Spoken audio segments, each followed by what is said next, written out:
வாஸ்கோ ட காமா யார் இவரு? எங்க பிறந்தாரு பாப்போமா?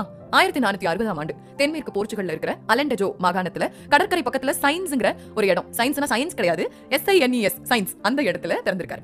வாஸ்கோ ட காமா பாத்தீங்கன்னா ஒரு கோட்டை தளபதியா இருந்த ஒரு சின்ன மாகாண பிரபுவான எஸ்டோவோ ட காமாவோட 3வது பையன். வாஸ்கோ ட காமாவோட அப்பா ஒரு நாடுகான ஆர்வலரா இருந்தாருன்னு ஒரு சில பதிவுகள் சொல்லுது. இந்தியாவுக்கு கடல் மார்க்கத்தை கண்டுபிடிக்கணுங்கிற முயற்சி பண்ணவங்கல்ல இவங்க அப்பாவும் ஒருத்தர். அப்ப எந்த காலத்துல இருந்தே இந்தியாவுடைய கடல்வழி பாதையை கண்டுபிடிக்கணும்னு பலரும் முயற்சி பண்ணிருக்காங்கிறதுக்கு இது ஒரு சான்றா அமைது. ஆனா அந்த கனவு நிறைவேறதுக்கு முன்னாடியே அவர் இறந்து போயிடுறாரு. இங்க கட் பண்ணி அப்படியே 1492க்கு போனோம் அப்படின்னா போர்ச்சுகலோட மன்னர் அப்ப 2ஆம் ஜான் ஆட்சி புரிஞ்சிட்டு வந்தார். அவர் லிஸ்பன் நாட்டுடைய தெற்குல இருக்கிற செதுபால் துறைமுகத்திற்கு போர்ச்சுகலோட தெற்கு மாகாணமான அல்கார்விற்கும் பிரெஞ்சு கப்பல்களை போர்ச்சுகீசிய கப்பல் போக்குவரத்துக்கு எதிராக பிரெஞ்சு சமாதான காலத்துல கொள்ளையடிக்கிறதுக்கு பதிலடி கொடுக்கிறதுக்காக வாஸ்கோ ட காமாவை அனுப்பினார். இந்த மிஷன் சக்சஸ்ஃபுல்லா முடியுது. இந்த சக்சஸின் மூலமா போர்ச்சுகலோட மன்னரான 2ஆம் ஜான் கிட்ட இருந்து ஒரு சின்ன நற்பெயரை சம்பாதிச்சு வச்சுக்கிறாரு வாஸ்கோ ட காமா. 3 years later 1495ல மன்னர் மேன்வேல் அரியணை ஏறாரு. போர்ச்சுகீசிய நீதிமன்றத்துல பிரிவுகளுக்கு இடையேயான இந்த அதிகார சமநிலை வாஸ்கோ ட காமாவோட குடும்பத்தோட நண்பர்களுக்கும் புரவலர்கள்னு சொல்லப்படுற விசிட்டர்ஸுக்கும் மத்தியில ஒரு ஆதரவா மாறுது. அடுத்து முன்னாடி யோசிச்ச ஒரு பிளான் இப்ப மறுபடியும் புத்துயிர் பெற்ற மாதிரி ஒரு நிலைமைக்கு வருது. அதுதான் ஆசியாவுக்கான கடல் வழியை திறக்க போர்ச்சுகீசிய கடற்படையை இந்தியாவுக்கு அனுப்புறது. இந்தியா மற்றும் பிற கிழக்கு மாநிலங்களோட இதுவரைக்கும் பிசினஸ்ல ஏகபோகமான ப்ராஃபிட் அனுபவிச்சுட்டு வந்த முஸ்லிம்களை வெளியேற்றணும் அப்படின்னு ஒரு திட்டத்தை ஐரோப்பிய நாட்டுக்காரங்க போடுறாங்க. எக்ஸாக்ட்டா என்ன ரீசன் தெரியல. ஆனா மேபி இதுக்கு முன்னாடி ஐரோப்பிய மன்னனா இருந்த 2ஆம் ஜான் அவர்கள் சொன்ன ப்ராஜெக்ட்டை சக்சஸ்ஃபுல்லா முடிச்சதுனாலயோ என்னமோ வாஸ்கோ ட காமாவை இந்த யூரோப்ல இருந்து இந்தியாவுக்கு போகக்கூடிய நியூ சீ ரூட்டோட எக்ஸ்ப்ளோரேஷன் இந்த எக்ஸ்பெடிஷனோட டீமுக்கு ஒரு டீம் லீட் மாதிரி இந்த பயணத்தை வழி நடத்த நியமிக்கப்படுறாரு. அவர் ரொம்ப பேஷனேட்டான ஆளா இருப்பாருன்னு நினைக்கிறேன். அது மட்டும் இல்லாம அவங்க அப்பா வேற இந்த டாஸ்கை செய்யணும்னு நினைச்சு அதுக்கு முன்னாடியே இறந்துறாரா. சோ சென்டிமெண்டா ஒரு கனெக்ட் பிளஸ் இதை எப்படியாவது நம்ம முடிக்கணும்னு இவருக்கு உள்ளாரையும் ஒரு வைராக்கியம் எல்லாமே இவருக்கு ஒரு உந்து சக்தியா இந்த டிராவலுக்கு அமைது. இது மட்டும் இல்லாம அங்க கிங் மேனுவேல் பாத்தீங்கன்னா ஒரு விஷயத்தை சொல்லி அனுப்புறாரு. நம்ம போகக்கூடிய இடத்துல நீ நடுவுல பிரெஸ்டர் ஜான் அப்படிங்கிற ஒரு இன்ஃப்ளூயன்ஸ்ட் பர்சன், அதாவது 12ஆம் நூற்றாண்டுல இவர் வாழ்ந்ததாகவும் பிரெஸ்டர் ஜான்ங்கிற ஒரு நபர் நிறைய கோஸ்டல் ஏரியாஸை தன்னோட கட்டுப்பாட்டு கீழே வச்சிருந்ததாகவும் கிறிஸ்தவர்களையே ரொம்ப பெரிய ஒரு ஆளாவும் கருதப்பட்டிருக்காரு. அதனால கிங் மேனுவேல் என்ன சொல்றாருன்னா நம்ம கிறிஸ்டியன்ஸ்குள்ளார ஒரு ஒப்பந்தம் போட்டுக்கிற மாதிரி நீ வந்து அவர்கிட்ட போய் பேசு. இதன் மூலமா நம்மளுடைய திட்டப்படி நம்ம இந்தியாவை நல்ல ஒரு ஸ்பைஸ் ட்ரேடுக்காக யூஸ் பண்றதுக்கு இது உனக்கு உதவி பண்ணுங்கிற மாதிரி ஒரு லெட்டர் ஒன்று எழுதி அனுப்புறாரு. அப்போ இவருடைய இந்த முதல் பயணத்துக்கு மற்றும் ஒரு ஊன்றுகோலாவும் வாஸ்கோ ட காமாவுக்கு இன்னும் நம்பிக்கை தரக்கூடிய ஒரு விஷயமாவும் பிரெஸ்டர் ஜானுடைய சந்திப்பு இருக்கும் அப்படின்னு நம்பிக்கிட்டு அவர் இவருடைய முதல் பயணத்தை கிறிஸ்டியானிட்டி மேல இருக்கிற அதிபயங்கரமான பிலீஃபோட ரொம்பவே ஹாப்பியாவும் முடிக்கிறோம், வெற்றி நமதே அப்படின்னு அங்க இருந்து ஒரு மிகப்பெரிய கப்பற்படை புறப்பட தயாரா இருக்கு. அடுத்து என்னப்பா கிளம்பலாமா அப்படிங்கிற மாதிரி வாஸ்கோ ட காமாவோட ஃபர்ஸ்ட் வாயேஜ், அதாவது முதல் பயணம் ஸ்டார்ட் ஆகுது. டா காமா ஜூலை 8 1497ல லிஸ்பன்ல இருந்து 4 கப்பல்கள் கொண்ட கடற்படையோட கிளம்புறாரு.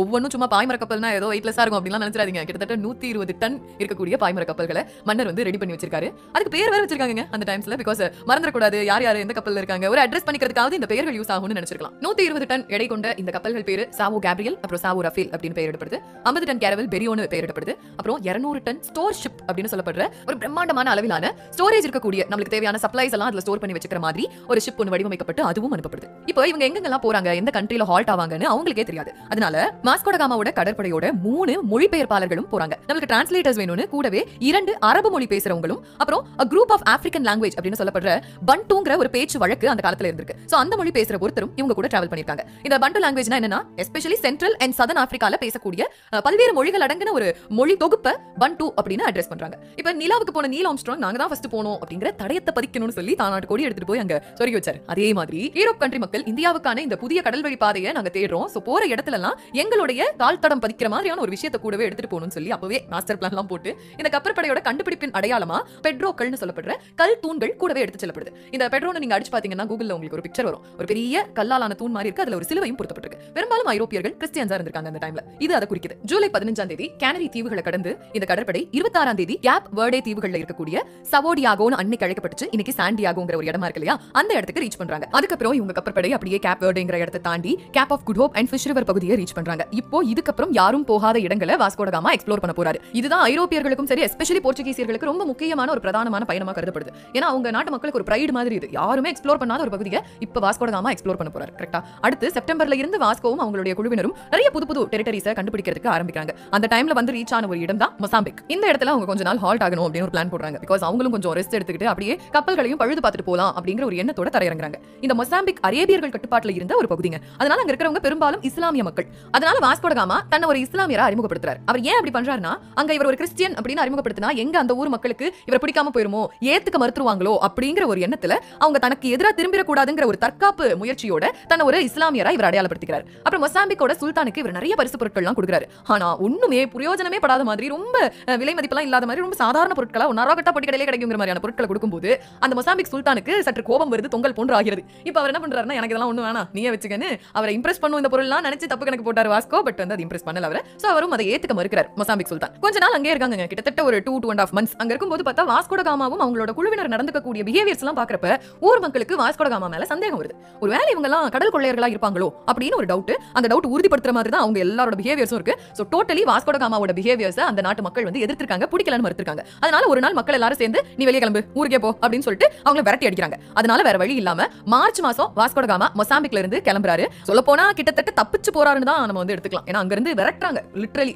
அப்ப இவர் தப்பிச்சு போகும்போது அங்க இருக்கிற அந்த மொசாம்பிக் மக்களை பழி வாங்கணும்ங்கிற பேர்ல இந்த வாஸ்கோ ட காமாவும் அவங்களுடைய சகாக்களும் கப்பல்ல வந்து ஏறினதுமே உடனடியா அவங்க கப்பல்ல வச்சிருந்த பீரங்கியை வச்சு மொசாம்பிக் மக்கள் மேல ஃபயர் பண்ணிக்கிட்டே அங்க இருந்து தப்பிச்சு போயிடுறாங்க. ஒரு டிட் ஃபார் டாட் ஆக்ட் எடுக்கணும்னு மனசுல ஒரு வெஞ்சன்ஸ், அவ்வளவுதான். இது அடுத்து என்ன ஆகுதுன்னா 1498 ஏப்ரல்ல வாஸ்கோ ட காமா மொம்பாசா அப்படிங்கிற பிளேஸ்க்கு போய் ரீச் ஆகுறாரு. இங்கேயுமே அவருக்கு சாதகமா எதுவுமே இல்ல. அங்க இருக்கிற லோக்கல் பீப்பிள் இவங்களை ஏத்துக்க மறுக்கிறாங்க. இவங்களுக்கு எதிராக தான் மொம்பாசா மக்களும் இருக்காங்க. அதனால அங்கேயும் வாஸ்கோ ட காமாவால ரொம்ப நாள் ஸ்டே பண்ண முடியல. சீக்கிரமா அங்க இருந்து அவர் வெளியேறக்கூடிய கிளம்பக்கூடிய நாள் ஏற்படுது.